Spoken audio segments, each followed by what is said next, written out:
I started the process of trying to sign Nipsey when I was at Warner Brothers. Okay. He didn't want to sign, of course. Was that when there was conversations about Ross trying to bring in MMG? Absolutely. Okay. So you were a part of those conversations. I was part of all that. I was bringing him to Miami. We were doing sessions and...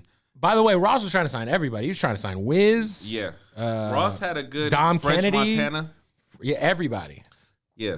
We really wanted... Nipsey and Dom was like, we wanted to settle the West Coast with them. That was like big. That would have been big for us. Like to this day, like I still wish in my heart that happened because everybody. What I want everybody to understand, like you guys, everybody can still have their own companies and do their thing, like what Meek did with Dream Chasers and like.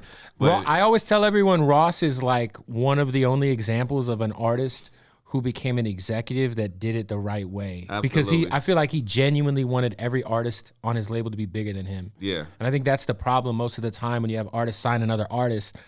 In their heart of hearts, it's some ego shit involved. They really don't want their artist to be bigger than them. Yeah.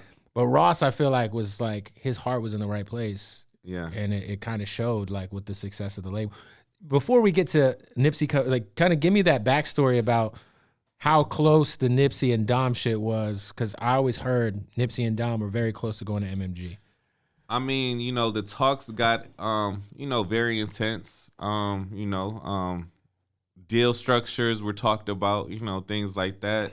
But, one thing I could say about Nipsey and Dom, they were very keeping their brand and what they were, what they were developing on their own was very important to them, and they didn't want that to be overshadowed.